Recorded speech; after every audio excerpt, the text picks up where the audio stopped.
सर्वाविषसिद्ध्यार्थं सर्वमङ्गलसर्वादिसिद्ध्यार्थं सर्वानां प्रसादेन बलं सिद्धिरस्तु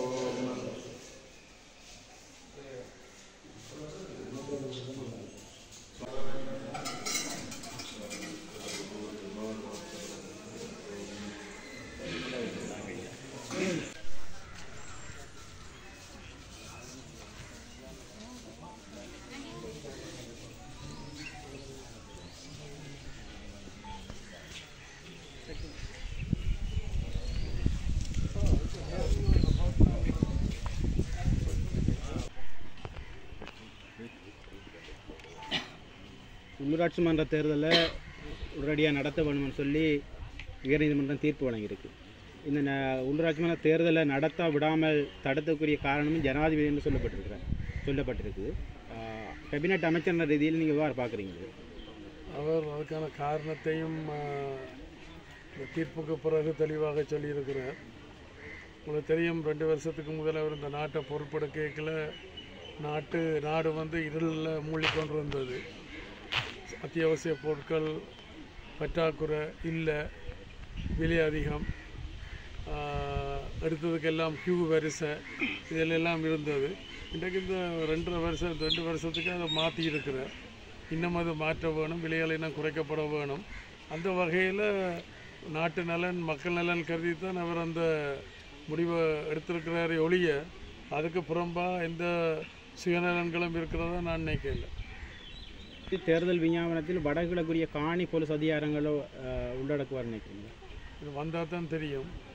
என்னுடைய அனுபவத்தில் உங்களுக்கு தெரியும், இந்த சமஷ்டியா ஒற்றையாட்சியான்ற ஒரு பிரச்சனை. இப்போ சிங்கள மக்களுக்கு சமஷ்டியாண்டா பிசாசை பார்க்குற மாதிரி, தமிழ் மக்களுக்கு ஒற்றையாட்சியாண்டா பேயை பார்க்குற மாதிரி. ஆனால் கூட நாங்கள் இந்த பிரச்சனையை தீர்க்க வேணும் என்று சொன்னால் பேர்களை நாங்கள் முக்கியத்துவம் கொள்ளாமல் அதில் இருக்கக்கூடிய சாரம்சங்களை தான் நாங்கள் கருத்தில் எடுத்துக்கொள்ள வேண்டும் என்று நினைக்கிறேன். உங்களுக்கு தெரியும், ஆஸ்திரேலியா அல்லது கனடா போன்ற நாடுகள் வந்து சமஷ்டி. ஆனால் பெரிய பிரித்தானியா, தென்னாப்பிரிக்கா இவையெல்லாம் ஒற்றையாச்சு. அப்போ எந்த கட்டமைப்புக்குள்ள கூடின அதிகாரங்களை மக்கள் அனுபவிக்கணும். அப்போ சமஷ்டிக்குள்ள அவள் அதை அனுபவிக்க இல்லை. பெரிய பிரித்தானியா ஒற்றையாட்சி என்று சொல்லப்படுகின்ற கிரேட் பிரிட்டனுக்குள்ள, மற்ற தென்னாப்பிரிக்காவில் அந்த ஒற்றையாட்சிகளை மக்கள் கூடின அதிகாரங்களை அனுபவிக்கணும். இவங்களுக்கு பேரென்றதை விட இந்த விடயத்தில் அந்த சாரம்சங்கள் தான் முக்கியம். சமஷ்டி இல்லைங்க. அப்போ ஆனபடியினால் இப்போ என்னுடைய உங்களுக்கு தெரியும், கடந்த 30 வருஷமாக நான் சொல்லி கொண்டு வந்த விடயம், இலங்கை இந்திய ஒப்பந்தத்தில் ஏற்படுத்தப்பட்ட இந்த 13வது திருத்தச் சட்டத்தை முழுமையாக நடைமுறைப்படுத்துறதில் ஆரம்பிக்க வேணும் என்று தான் நாங்கள் அன்றைக்கு இருந்து சொல்லி வந்த நாங்கள். அது இன்றைக்கு யதார்த்தமாக மாறிக்கொண்டிருக்குது. ஆனால் அன்றைக்கு இருந்த இயக்கங்களும் சரி, அல்ல அன்றைக்கு இருந்த அரசியல் கட்சி, தமிழ் அரசியல் கட்சிகளும் சரி, அவையால் அதுக்கு மாறுபட்ட கருத்தை தான் சொல்லி வந்தது. ஆனால் இன்றைக்கு அவையால் அதை முணுமுணுக்கிற அளவுக்கு வந்துட்டுனா அதான் சாத்தியம் என்று சொல்லி அப்போ வந்ததை நான் வரவேற்றாலும் அன்றைக்கு அவையில் எதிர்க்கைகளையும் அங்கே உண்மைத்தன்மை இருக்கையில், ஆதரிக்கையும் அங்கே உண்மைத்தன்மை இல்லையன்றதான் என்னுடைய நிலப்பாடு. இருந்தாலும் இன்றைக்கு அவையில் வந்திருக்கிறதுக்கிட்ட நான் அதை வரவேற்கிறேன். நீங்கள் தமிழான ஒரு அமைச்சராக இருக்கிறீர்கள், தமிழ் மக்களின் பிரதிநிதியாக இருக்கின்றீர்கள். இந்த முறை தேர்தலில் வந்து 29 வேட்பாளர்கள் ஜனாதிபதி தேர்தல் போட்டியிடுறார்கள். குறைச்சிட்டீங்க உங்களோட 39 40 பேர் விண்ணப்பிச்சவ இல்லை 39 பேர் தான். நீங்கள் ரணில் விக்ரமசிங்கவுக்கு ஆதரவாக தெரிவிச்சிருக்கீங்க. இந்த விடயம் குறித்து நீங்கள் ஏதாவது ஜனாதிபதி வேட்பாளருக்கு முன் வச்சிருக்கிறீங்களா? நான் இந்த நாடு இருளில் மூழ்கடிக்கப்பட பொருளாதார ரீதியாக மூழ்கடிக்கப்பட்டு கொண்டு கேட்கல, இந்த நாட்டை அதில் இருந்து மீட்கக்கூடியவர் ஆரண்ட ஒரு கலந்துரையாடலில் நான் இவருடைய பேரை அன்றைக்கு நான் சிபாரிசு பண்ணினேன். அப்போ என்னுடைய எதிர்பார்ப்பு அண்டையிலிருந்து இவரால் தான் இந்த காலகட்டத்துக்குள்ள அவரால் இந்த பிரச்சனைகளை தீர்க்க முடியும் என்று நம்புகிறேன். உங்களுக்கு தெரியும், இந்த பிரதான வேட்பாளர்கள் தமிழ் பிரதிநிதிகள் போய் சந்திக்கல, எல்லோரும் என்ன வீட்டை கேட்கணும், பயன்மூடு தெரிவியலை காப்போத்தலை அரைப்போத்தலை முக்காப்போத்தலை முழுப்போத்தல் தெரிவினமா அதெல்லாம் நாங்கள் அவையிட்ட கேட்க வேண்டிய அவசியம் இல்லை. அது எங்களுடைய அரசியல் ஜாப்பில் இருக்குது. நாங்கள்லாம் அதை முன்னெடுக்க வேணும். அதை என்னால் செய்ய முடியும். வர இருக்கிற நாடாளுமன்ற தேர்தல், மாகாண சபை தேர்தல், உள்ளூராட்சி மன்ற தேர்தலில் மக்கள் என்னோட அணிதிரண்டு பயணிப்பினமாக இருந்தால் குறுகிய காலத்துக்கு தமிழ் பேசும் மக்கள் எதிர்கொள்ளுகின்ற சகல விதமான பிரச்சனைகளையும் நான் தீர்க்கலாம் என்று நம்புகிறேன்.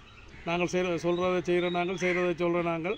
எனக்கு தேவை கூடின ஆசனங்கள் தேவை. நான் இப்போ 10-15 எல்லாம் பார்க்கல. எனக்கு வர இருக்கிற நாடாளுமன்ற தேர்தலில் 4-5 ஆசனங்கள் இருந்தாலே என்னால் இந்த பிரச்சனையை விரைவில் இலகுவாக வேகமாக தீர்க்க முடியும் என்று நம்புகிறேன். வடகிழக்கு மக்கள் இணைந்து பொது வேட்பாளர்களால் களம் வைக்கிறாங்க. EPDP இந்த நிலைப்பாடு பார்க்குது. ஒரு பொய்த்தனமான இது என்றால் அவர்கள் வர இருக்கிற நாடாளுமன்ற தேர்தல் இல்லை மாகாண சபை தேர்தல் அல்லது இந்த உள்ளூராட்சி மன்ற தேர்தல்களில் வாக்குகளை அபகரிக்கிறதுக்காக மக்களை உசுப்பேற்றுறதுக்கான ஒரு கோஷமை ஒழிய அதில் எதுவும் ஆக போகிறதில்லை. உங்களுக்கு வரலாற்றை புரட்டி பார்த்தால் தெரியும். 1977ஆம் ஆண்டு என்ன சொன்னவன், மக்கள் எங்களுக்கு ஆனதந்தால் தாங்களெல்லாம் செய்து முடிப்போம். என்ன நடந்தது? விட்டுட்டு ஓடிட்டோம். இப்போ 2022 அதுக்கு பிறகு மக்கள் திருப்பி இப்போ 2022-2004 மக்கள் திருப்பியும் ஆணை கொடுத்த 22 ஆசனங்கள். என்ன நடந்தது? விட்டுட்டு ஓடிட்டோம்.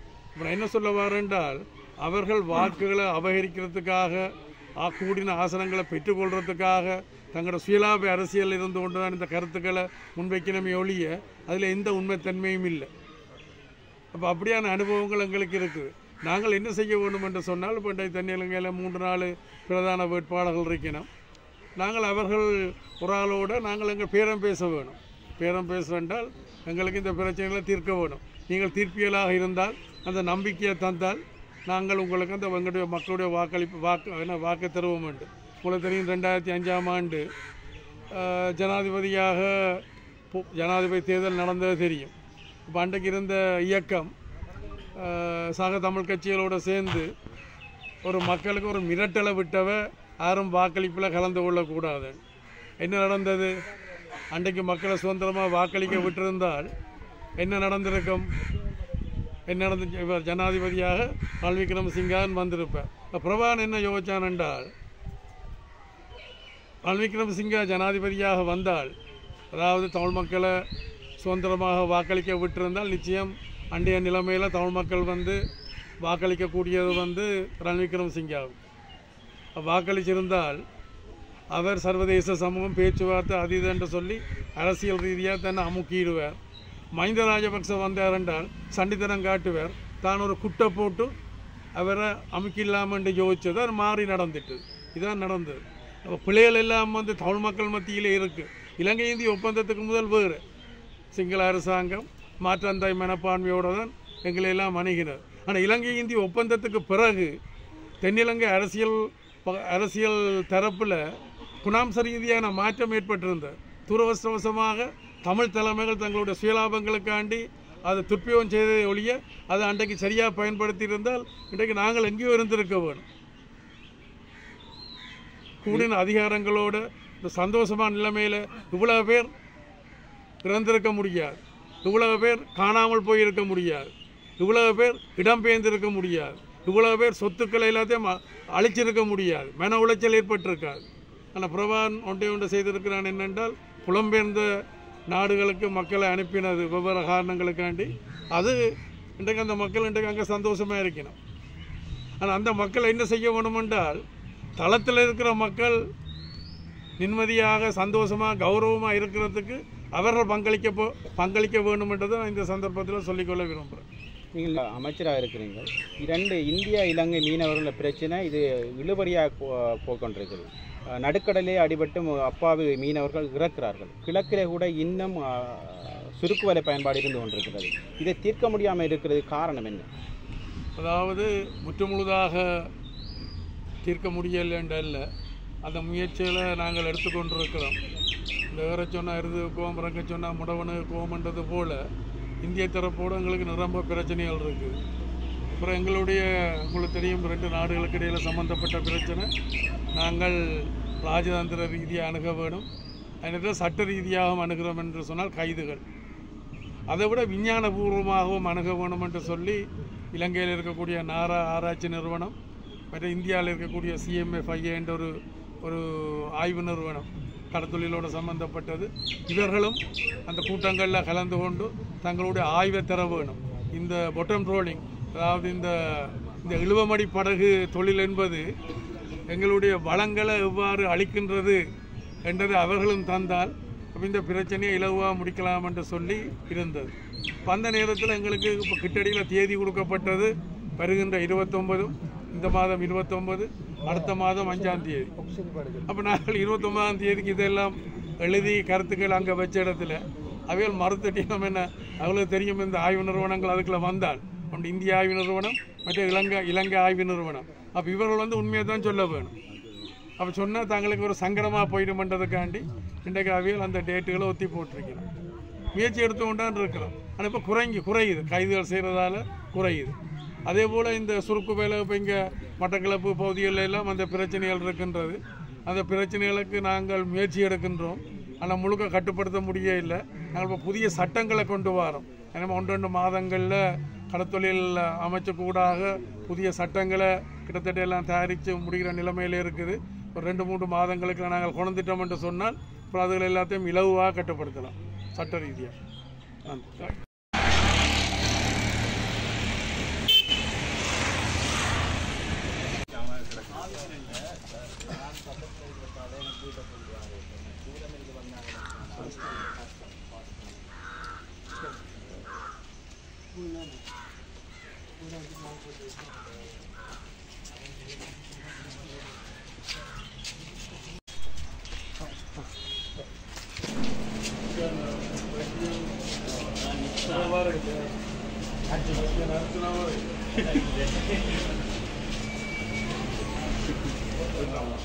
அடிப்படையில் தான்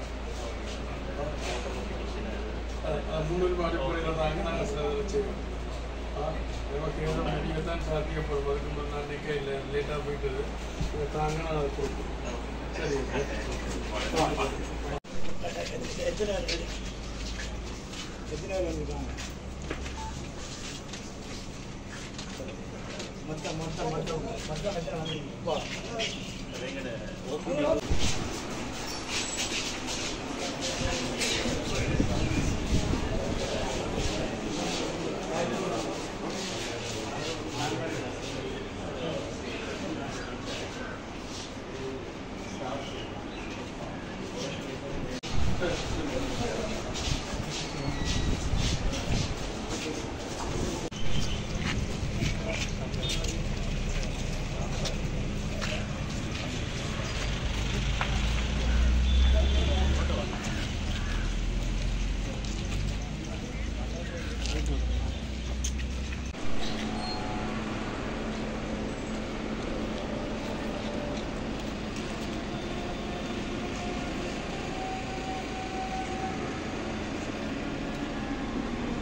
சார் என்னென்னா இது உங்களை போல நிறைய பேர் வந்து பார்த்துட்டு போகிறாங்க. இந்த ஆதர் மாஸ்டா மிஸ்டர் வந்தவர், நாமல் ராஜபக்ச வந்தவர், யாழக மிஸ்டர் வந்தவர், பிள்ளையார் மிஸ்டர் வந்தவர், எல்லாரும் அங்கே வந்து பார்த்துட்டு போகிறாங்க. இது ஒரு கிராமிய பொருளாதார அபிவிருத்தி அமைச்சரை இப்போ ஜனாதிபதியாக இருக்க ரணில் விக்ரமசிங்கே பிரதமராக இருக்கும்போது கண்டு வச்சவர். அப்போ இது அப்படியே 300 மில்லியன்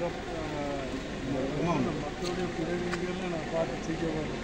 இப்போ எனக்கு இந்த கோரிக்கை விடுக்கப்பட்டிருக்குது. உடனே சாத்தியம் இல்லை, தேர்தலில் விட்டுறதான் செய்ய வேணும். நிச்சயம் நான் என்னுடைய பங்களிப்பை நான் செலுத்துவேன். சரிதானே? சரியா நேரம்